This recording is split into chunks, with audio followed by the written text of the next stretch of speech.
जय हिंद दोस्तों। आज आइए ज्योग्राफी का 5वां चैप्टर भारत का जलवायु। भारत के जलवायु पृथ्वी पर जलवायु, उसमें भारत पर जो जलवायु पाया जाता है उस कटिबंधीय मानसून वाली तो जलवायु बात होती है। भारत में जो जलवायु पाया जाता है उस कटिबंधीय पाया जाता है। जलवायु का एग्जाम्पल मतलब क्या होता है, जलवायु का डिफिनेशन क्या होता है। लोग लंबे समय तक, औसत लंबे समय का जो रहता है उसी को जलवायु, लंबे समय लगभग 32 साल का अनुभव, मतलब 32 साल का जो अनुभव उसी का जैसे हम लोग को मालूम किस महीना गर्मी आएगा, किस महीना बरसात आएगा, किस महीना ठंडा आएगा, उसी का अनुभव कितने। हम लोग तो अभी ज़्यादा कम उम्र है, जो भी 32 साल से ज़्यादा उनको का एक्सपीरियंस है। मौसम कुछ घंटा, कुछ दिन, कुछ सप्ताह बदलते गाना। मौसम की तरह तुम भी बदल तो ना जाओगे। मौसम मतलब 2 घंटा में बदल सकता, 1 सेकंड में बदल सकता। मौसम का कोई पता नहीं देता, कभी भी बदल सकता है। लेकिन जलवायु नहीं बता, क्योंकि अनुभव होता है कि किस समय किस चीज़ आएगा। मानसून अरबी भाषा का, मानसून जो अरबी भाषा का शब्द है। मानसून किस देश से किसका भाषा, अरबी भाषा का। उसके मौसम होता है, मौसम मतलब ऋतु होता है। अरबी भाषा जिसका मौसम मतलब जिसका मतलब ऋतु। मानसून पवन ऋतु परिवर्तन के साथ साथ अपनी दिशा भी परिवर्तन कर लेती। ऋतु परिवर्तन के साथ साथ अपनी दिशा भी परिवर्तन। मानसून पवन दो प्रकार का, मानसून पवन दो, दक्षिणी पश्चिमी मानसून, दक्षिणी पश्चिमी मानसून। यह भारत के दक्षिणी पश्चिमी भारत के दक्षिण पश्चिम से उत्पत्ति होती है, जो पवन जो उस ग्रीष्म ऋतु एंड हिंद महासागर अर्थात जलीय भाग से होती है। भारत के दक्षिण पश्चिम उत्पत्ति होती है पवन के उत्पत्ति ग्रीष्म ऋतु एवं हिंद महासागर अर्थात दलीय भाग के नमी ज़्यादा होता है। भारत के सर्वाधिक वर्षा दक्षिणी पश्चिमी मानसून से होता है। भारत से जो भी वर्षा होता है दोस्तों सबसे ज़्यादा दक्षिणी पश्चिमी मानसून से होता है। मानसून प्रोस्फोट या तो मानसून बस्ट जून प्रथम सप्ताह केरल के तट पर होता है, जो मानसून का आगमन होता है। बस्ट मतलब या तो मानसून प्रोफोट बोलिए तब आगमन जून का प्रथम सप्ताह, जो केरल के तट पर पहुंचता है। एंड मानसून विशेष वर्षा के एक रुक के वर्षा होना मानसून विशेष कैसे कहते, जो वर्षा रुक होता है मानसून विशेष कहता है। उत्तरी पूर्वी मानसून उत्पत्ति भारत उत्तरी पूर्व भाग से होती है। उत्तरी भारत के उत्तरी भाग में होती है। उत्तरी हिमालय पर्वत के नमी नहीं होते, मतलब होता है उत्तरी भारत के पूर्वी भाग में होता है, लेकिन उसमें नमी नहीं होता। पवन वर्षा ही नहीं कराते, उसमें पवन वर्षा नहीं करा, ना ही नमी होता। उत्तरी पूर्व मानसून तो लौटता हुआ मानसून कारण ही तमिलनाडु में वर्षा होता है। जो उत्तरी मानसून तब लौटता है ना, तब सभी है वर्षा तमिलनाडु में होता है। दक्षिणी पश्चिमी मानसून की दिशा उत्तर पूर्वी की दिशा होती है, जो दक्षिण पश्चिमी कहते हैं। दक्षिण पश्चिमी जो मानसून का दिशा होता है ना, उत्तर पूर्व की दिशा होता है। दक्षिण पश्चिमी का मानसून का जीता होता है, उत्तर पूर्व जैसे।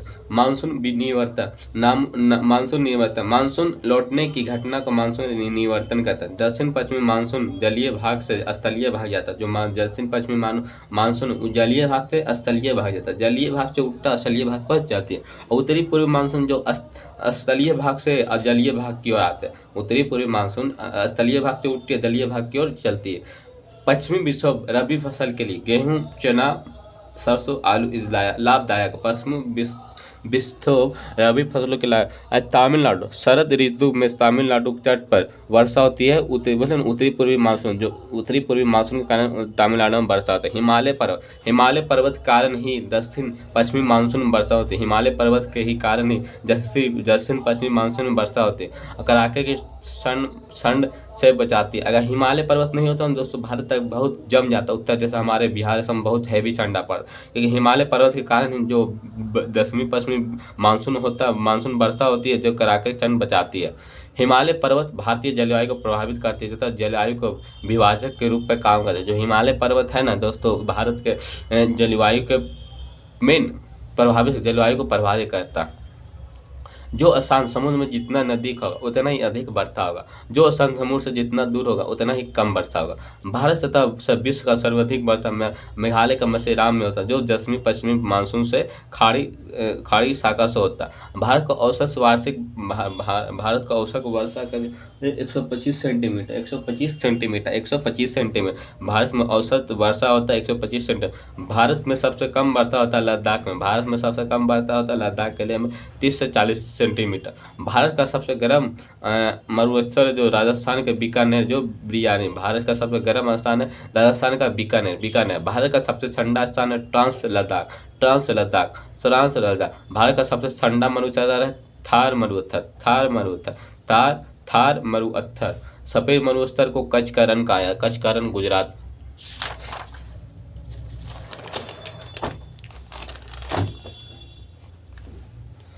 एल नीनो और भारतीय मानसून। एल नीनो का मतलब क्या होता है? जो एल नीनो एक गर्म जलधारा, एल नीनो कैसा जलधारा? एक गर्म जलधारा। इसकी उत्पत्ति दक्षिण प्रशांत महासागर से पेरू से तट पर प्रत्येक 5 से 4 वर्षों में होता है, जिसका उत्पत्ति दक्षिण में प्रशांत महासागर में पेरू के तट पर प्रत्येक 4 या 5 वर्षों की अवधि पर क्रिसमस के समय आसपास होता है। प्रशांत महासागर के पेरू के तट पर प्रत्येक 4 से 5 वर्ष अवधि के क्रिसमस के आसपास होता है। एल नीनो का शाब्दिक अर्थ होता है बल का हिस्सा होता है। एल नीनो का शाब्दिक अर्थ बल का हिस्सा होता है। भारत का प्रभाव, एल नीनो का भारत में क्या क्या प्रभाव पड़ सकता है? पहला, भारत में सूखा की स्थिति उत्पन्न हो सकती है। भारत में सूखा की स्थिति उत्पन्न होगा। भारत का मानसून का आगमन 10 से 15 दिन देर होगा। एक लीनोनो होता है, एल नीनो हो गया, एवं ला नीनो इस ठंडी जलधारा, इसकी उत्पत्ति प्रशांत महासागर से होता है। भारत का प्रभाव, भारत का बाढ़ उत्पन्न हो सकता है। समुद्र से देर से ठंडा और गर्म होगा, और स्थल तुरंत ठंडा और देर गर्म होगा। वायु हमेशा उच्च दाब से निम्न दाब जाता है। जल धारा दो प्रकार के होते हैं। एक गर्म धारा था। गर्म धारा विषुवत रेखा क्षेत्र ध्रुव की ओर चलने वाली जलधारा। विषुवत रेखीय क्षेत्र से ध्रुव की ओर चलने वाली जलधारा।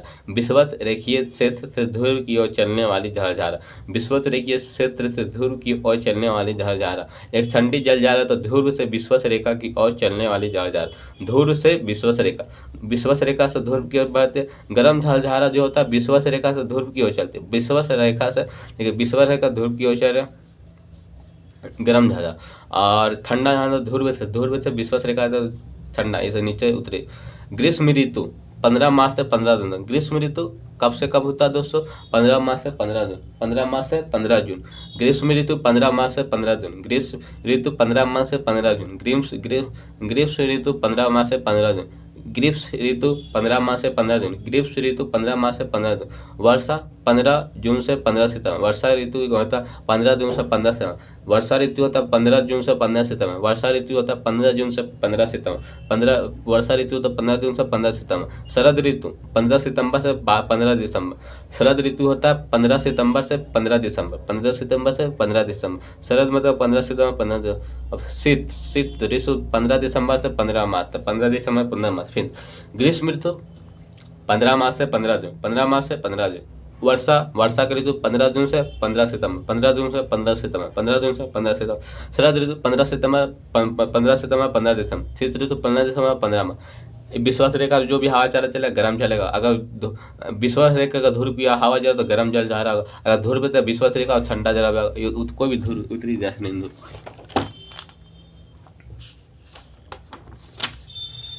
मृदा, भारत के मृदा उत्पत्ति लैटिन भाषा जो सेलुम जिसका अर्थ होता है फर्श। सेलुम जो मृदा को भाषा का लैटिन भाषा है। मृदा एक कैसा भाषा? लैटिन भाषा जिसका इंग्लिश में सेलुम कहते हैं, जिसका अर्थ होता है फर्श मतलब जमीन होता है। अध्ययन पीडोलॉजी, मृदा का अध्ययन का पीडोलॉजी कहते हैं। निर्माण प्रक्रिया पिजोनिसिस। भारतीय कृषि अनुसंधान परिषद नामक गठन की स्थापना 1929 में, जिसका मुख्यालय नई दिल्ली। 8 प्रकार के मिट्टी है पाया जाता। भारतीय कृषि अनुसंधान परिषद नामक संगठन की स्थापना 1929 में, इसका मुख्यालय नई दिल्ली। 8 प्रकार की मिट्टी पाई जाती है। जलोढ़ मिट्टी 40%, 43%। जलोढ़ मिट्टी 40% पाया जाता है, 40 या 43% मानी दोस्तों। जलोढ़ मिट्टी 43% पाया जाता है। लाल पीली मिट्टी 18%। काली मिट्टी 15%। काली मिट्टी 15%। काली मिट्टी 15%। लेटराइट मिट्टी 4%। जलोढ़ मिट्टी 43%। लाल पीली मिट्टी 18%। काली मिट्टी 15%। लेटराइट मिट्टी 4%। जलोढ़ मिट्टी, जलोढ़ मतलब होता है पोटास सर्वाधिक पाया, जलोढ़ मिट्टी में सबसे ज़्यादा पोटास सब अधिक पाया जाता है, जलोढ़ मिट्टी में पोटास सबसे अधिक पाया जाता है। जल द्वारा बहाकर लाई गई मृदा को जलोढ़ में, जल दल जैसे नदी के जल के द्वारा लाई गई मृदा को जलोढ़ मिट्टी कहते हैं। इसको नई जलोढ़ को खादार कहते हैं, नई खादर कहते हैं, नई जलोढ़ मिट्टी को खादर कहते हैं, खादर कहते हैं और ज़्यादा उपजाऊ होता है। जो नई जलोढ़ मिट्टी है उसको खादर कहते हैं, ज़्यादा उपजाऊ होता है। और पुरानी जलोढ़ को बांगर कहते हैं, बांगर कहते हैं, जलोढ़ मिट्टी बांगर कहते हैं। जो चना गेहूँ और चना के लिए जलोढ़ मिट्टी के लिए चना गेहूँ धान मक्का इत्यादि। यूपी सबसे ज़्यादा पाया, यूपी में जलोढ़ मिट्टी सबसे ज़्यादा पाया। फिर काली मिट्टी, काली मिट्टी में ऑक्साइड टेटानोस अवर्धन, अवर्धन मतलब टूटने से होता है। जो काली मिट्टी ऑक्साइड टेटानोस से टूटने से बनता है काली मिट्टी। ऑक्साइड टेटानोस से टूटने से बनता है काली मिट्टी या रेगुन मिट्टी भी कहते हैं। काली मिट्टी को रेगुन मिट्टी कहते हैं। देखिए जलोढ़ मिट्टी का नया नाम खादर है, पुराना का बांगर। जलोढ़ मिट्टी का पुराना नाम बांगर है, नया का खादर। ऐसे काली मिट्टी को रेगुन मिट्टी भी कहा जाता है। रेगुन मिट्टी का जल धारण करने की क्षमता अधिक होता है। महाराष्ट्र में सबसे ज्यादा काली मिट्टी सब मतलब पानी पड़ेगा तुरंत सोख लेगा, पानी पड़ेगा तुरंत सोख लेगा। पानी पर जैसे महाराष्ट्र में पानी पड़ेगा तो सौ खेत में तुरंत पानी का सोख। इसमें जल धारण करने की क्षमता बहुत अधिक होता है, कैपेसिटी बहुत ज़्यादा होता है। जल धारण करने का कैपेसिटी बहुत ज़्यादा होता है काली मिट्टी में, काली मिट्टी। और सबसे ज़्यादा काली मिट्टी महाराष्ट्र में पाया जाता है। लाल पीली मिट्टी या लो एक्साइज होता है। लाल पीली मिट्टी लो एक्साइज होता है, जो फेरिक फोरस के कारण लाल होता है। लाल मिट्टी लाल किसके कारण होता है? फेरस के कारण, फोरस या फेरस के कारण लाल होता है। यह अम्लीय प्रकृति मिट्टी होता है, यह अम्लीय प्रकृति मिट्टी होता है, या अम्लीय प्रकृति की मिट्टी होता है, या अम्लीय प्रकृति होता है। दूर करने के लिए चूना का प्रयोग किया, दूर करने के लिए चूना का प्रयोग किया जाता है, दूर करने के लिए चूना का प्रयोग किया।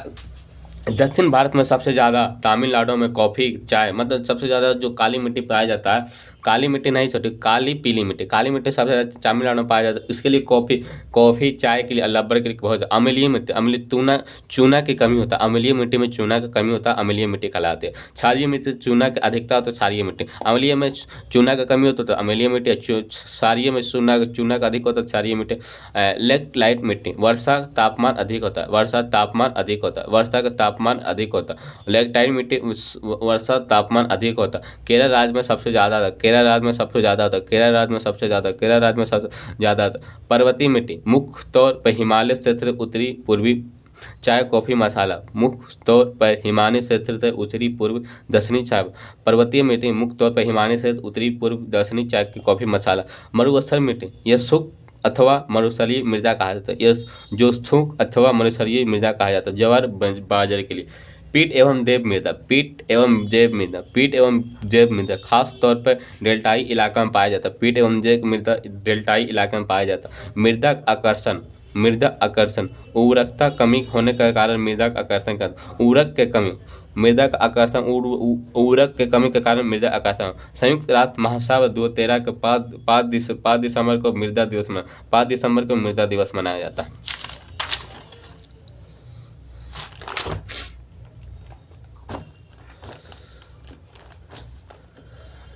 मृदा का अवर्धन मिट्टी के ऊपरी परत के क्षारण या विनाश मतलब ऊपरी जो मिट्टी का सबसे ऊपरी परत होता है इसका अवर्धन या नष्ट हो जाना इसमें 5 चरणों में होता है। पहले बूंद से परत से हिल से अवनालिका धारा। बूंद मिट्टी का बूंद होगा, फिर परत होगा, फिर हिल होगा, फिर अवनालिक होगा, या फिर धारा होगा। बूंद होगा, परत होगा, हिल होगा, अवनालिक होगा, फिर धारा होगा। अत्यधिक पशुचारण वनों की कटाई झूम की कृषि मृदा का अवर्धन होता है। अत्यधिक पशुचारण वनों की कटाई झूम की कृषि होता है। मृदा का अवर्धन को रोकने के लिए वन रोपण या कृषि वानिका धूम कृषि कहते हैं। मृदा का अवर्धन को रोकने के लिए भारत सरकार ने 1953 में केंद्रीय मृदा संरक्षण का बोर्ड की गठन किया। मृदा अपरदन रोकने भारत सरकार ने 1853 ईस्वी में केंद्रीय मृदा संरक्षण बोर्ड की स्थापना की। बेसलार लावा को अपक्षय के कारण काली मिट्टी निर्माण था। व्यवसायी लावा के अपक्षय के कारण काली मिट्टी लाना। दक्षिण द्वीप के रेंगुल मिट्टी काली होती। लावा मिट्टी मालाबार चट पहाड़ पाई जाती है। मालाबार पठार के प्रमुख मिट्टी काली होती है। झारखंड के काली मिट्टी के राजमहल पहाड़ी में पाई जाती है।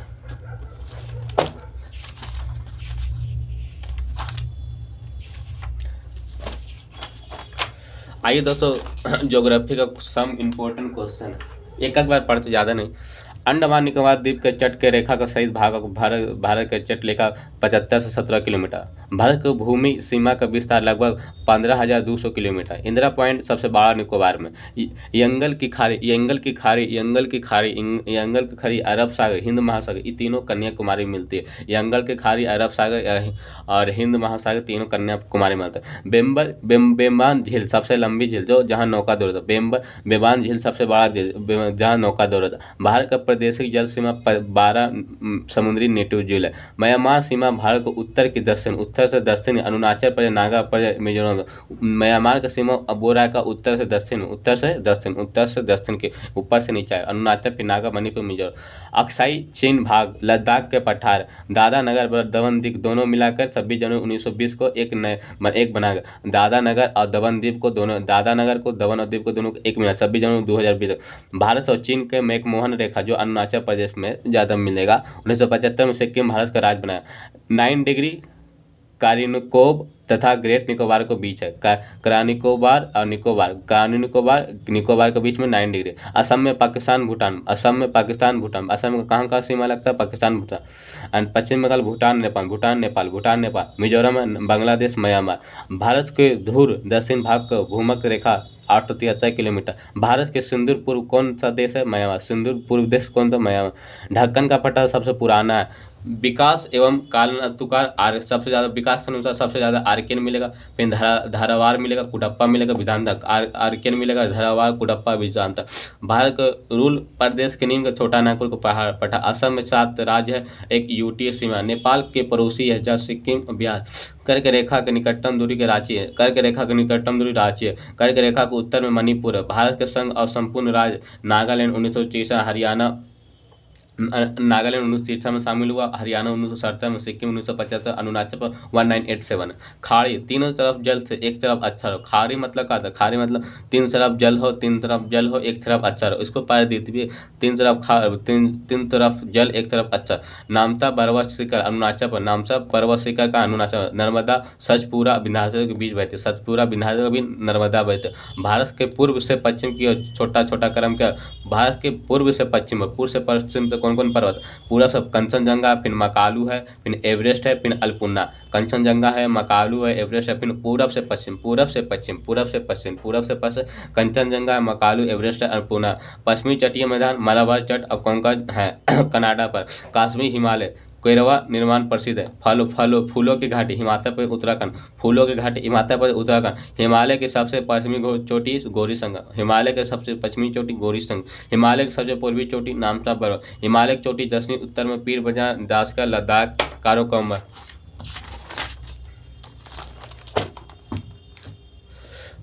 पूर्वांचल हिमालय उत्तर से दक्षिण, पूर्वोत्तर हिमालय उत्तर से दक्षिण, पटकाई, बेरी एंड। भारत के दक्कन का पठार निर्माण क्रेटियस आयुग है। हिमालय उत्तर, कोरोमंडल। हिमालय उत्तर से दक्षिण, ऊपर से कोरोमंडल, फिर लद्दाख, फिर जास्का, फिर कोरोमंडल, लद्दाख, जास्का, शिवालिक। इसी तरह आरावरी और विंध्याचल पर्वत मालवा पठार है। मालवा पठार किसके बीच है? आरावरी और विंध्याचल पर्वत के बीच में मालवा पठार है। आरावरी और विंध्याचल के बीच का मालवा पठार। भारत में ऐतिहासिक भूगोल में रत्न का नाम है। पीर पंजाब श्रेणी बनी हिल का दरा। धौलाधारा श्रेणी सीपी का दरा है। लद्दाख श्रेणी खुकुक का दरा। नाग मणिपुर पहाड़ी, मिजो पहाड़ी पूर्वांचल श्रेणी है। सर्वश्रिक विवाद इंडिया पाकिस्तान का। सर्वश्रिक विवाद पर्वत और चोटी। कारोकोरम सोनसर के कांगरी है। सतपुरा धूपगढ़ चोटी है। धूपगढ़, नीलगिरी, डोडा बेटा, मतलब कारोमंडल का सबसे ऊंची चोटी का संचेर कांगरी। कारोमंडल का सबसे ऊंची चोटी संचेर कांगरी। सतपुरा की सबसे ऊंची चोटी धूपगढ़। नीलगिरी की सबसे ऊंची चोटी डोडा बेटा। अरवारी के गुरु शिखर। एंड सिर्फ लिखा दरा सतपुर गुजरात में। रोहतांग दरा हिमालय प्रदेश। जोधीरा दरा श्रीनगर और लद्दाख का जोता। सारामती पर्वत नागालैंड को। मिकेश पर्वत असम में। गांधी मैदान और दक्षिणी पठार के विभक्त विंध्याचल पर्वतमाला। अन्नामलाई पर्वत श्रृंखला डोडा बेटा। अन्नामलाई डोडा बेटा। हिमालय पर्वत नंदा देवी पर्वतमाला है, पर्वत श्रृंखला है। अरवाली पर्वत शुरू शिंकर। मैकाल अमरकांता। उत्तर पूर्व पर्वत और जनजाति डफाल ओकमा जैसमी, महाराष्ट्र में सनवी, केरल में कटाई इटकायम लिटी, तमिलनाडु में नीलगिरी है, तमिलनाडु में अन्नामलाई। किस नदी को डेल्टाई मैदान के दक्षिण भारत के धनार कहते हैं? कावेरी।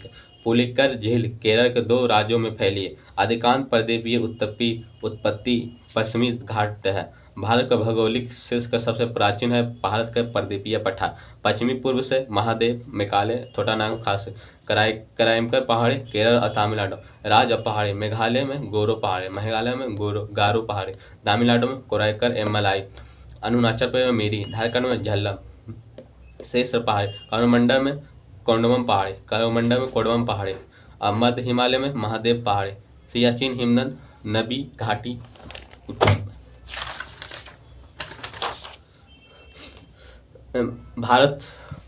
भारत पूज एवं पेशियन नदी केरल में, नर्मदा ऐश्वरी का निर्माण गुजरात में करता है। नर्मदा ऐश्वरी का निर्माण गुजरात के भरोस में करता है। भारत पुंज पेशियन नदी केरल में उत्तर दक्षिण की तरफ प्रवाहित करता है। उत्तर दक्षिण की चंबल नदी, नर्मदा और गोदावरी, कावेरी। जो उत्तर से दक्षिण की तरफ कौन कौन नदी है? उत्तर से चंबल, नर्मदा, गोदावरी। गंगा सर्वेक्षण देने के लिए 9वीं गंगा प्रोग्राम। महानदी की लंबाई 900 किलोमीटर। जो गंगा सर्वेक्षण देने के लिए कौन प्रोग्राम? नामी गंगा प्रोग्राम। लाल नदी ब्रह्मपुत्र का, लाल नदी किस नाम? तो ब्रह्मपुत्र। उत्कल तट को उड़ीसा में, उत्तरी सरकार आंध्र प्रदेश, कालोमंडल तमिलनाडु। भारत के पहली बड़ी सिंचाई परियोजना जिसमें स्पीरक मतलब इजराइल से लिया, स्पीरक सिंचाई प्रणाली अनिवे रखी गई नर्मदा के नहर पर। मतलब एक स्पीरक सिंचाई प्रणाली, स्पीकर जो कहाँ से? इजराइल से लिया। तुंगभद्रा परियोजना किसने? तुंगभद्रा परियोजना किसने? टिहरी डैम परियोजना भागीरथी नदी पर। सुवर्ण रेखा परियोजना झारखंड और उड़ीसा में। ब्रह्मपुत्र सहायक नदी दिबांग, कोमोंग, लोहित। ब्रह्मपुत्र का सहायक नदी दिबांग, कोमोंग, लोहित। और सिंधु का सबसे बड़ी सहायक नदी चेनाब एंड मुनुक बहर हरियाणा प्लस दिल्ली है। मुनुक एवं हरियाणा एवं दिल्ली। इंदिरा गांधी पंजाब राजस्थान। बकिंगम नहर आंध्र प्रदेश एंड कर्नाटक। नर्मदा नदी MP राज्य, महाराष्ट्र और झारखंड।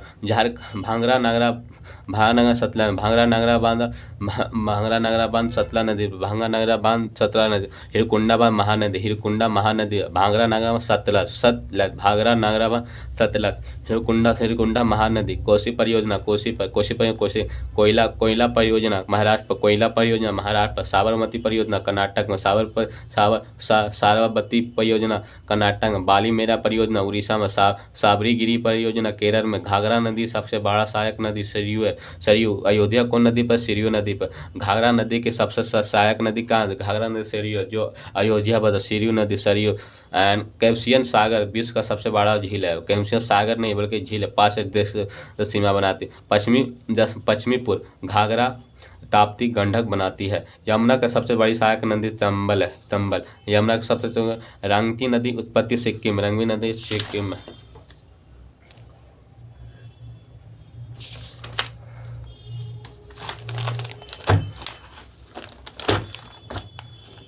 भारत की जलवायु उष्णकटिबंधीय है। देखिए ये पश्चिमी विश्व है, पश्चिमी विश्व और पूर्वी में सबसे बीच में हिमालय। सर्वाधिक विविधता कहाँ है? पूर्वी में। चक्रवातीय वर्षा सबसे ज़्यादा उड़ीसा में। चक्रवातीय वर्षा सबसे ज़्यादा कहाँ? उड़ीसा और सेकंड में पश्चिम बंगाल में। चक्रवातीय आपदा बिहार, पश्चिम में उड़ीसा में वर्षा होती है। कैस्पियन सागर ने बोला क्या? रामसर ईरान है। कहाँ है? रामसर ईरान में। सागर ने बल्कि झील है। 5 देशों के साथ सीमा बनाता है। पहले का से कागिस्तान, आर से रूस, आर से अजरबैजान, टी से तुर्किस्तान, इसे ईरान। 200 सेंटीमीटर वर्षा पश्चिमी घाट, मेघालय, बिहारी, उत्तर पूर्व हिमालय में होता है। भारत में सर्वाधिक वर्षा 10वीं पश्चिमी मानसून में। तो बताया कि उत्तर पूर्व मानसून तमिलनाडु को और दक्षिण भारत को, ईस्ट ट्रांस हिमालय, बृहद हिमालय, मध्य शिवालिक में, गंगा मैदान। ये सब पूर्वी मानसून सबसे ज़्यादा कहाँ? गंगा मैदान। एशिया महाद्वीप दक्षिण के पश्चिमी जलवायु पाई जाती है। भारत को उत्तर पश्चिम भाग शीत एवं वर्षा पश्चिमी विश्व भूमहासागर उत्पन्न। भारत का उनका परिवेश पश्चिम घेट प्रभाव होता है। भारत के द्वीपों का मानसून सबसे पहले वर्षा मानसून होता है। वो अब तक मानसून का पीछे हटने की और लौटने की प्रक्रिया का मानसून निवासन कहता है। भारत का 7वां चरण, भारत की सिंचाई कृषि के तरीके, फसलों के नहर, नलकूप अध्ययन माध्यम से जल के पहुँचाना। दक्षिण भारत का तालाब से सबसे ज़्यादा खेती होता है। सबसे ज़्यादा चलाब से खेती कहाँ तो दक्षिण वाला कहाँ तमिलनाडु चलाब से खेती। ऑस्ट्रेलिया जल की नीति घोषणा 1897 में हुआ था, इसका फर्स्ट 2020 में, सेकंड 2012 में। राष्ट्रीय जल संसाधन परिषद का गठन 1983 में हुआ, अध्यक्ष पीएम। भारत में 3 प्रकार के वर्गों में के बृहद सिंचाई होता है, जिसमें एक 10,000 हेक्टेयर अधिक खेती के लिए योग्य होता है। माध्यम इसमें 2,000 हेक्टेयर से लेकर 1,000 हेक्टेयर के लिए होता है। लघु में 200 हेक्टेयर के लिए कम में होता है। भारत में सबसे अधिक लघु सिंचाई परियोजना 63% होता है। विश्व का सबसे ज़्यादा सिंचाई भूमि चीन में भारत में दूसरा स्थान है। ड्रिप सिंचाई पौधों के जड़ से बूंद बूंद का टपकना सिंचाई पर उसी तकनीक है जिसमें झूलन आज के लिए।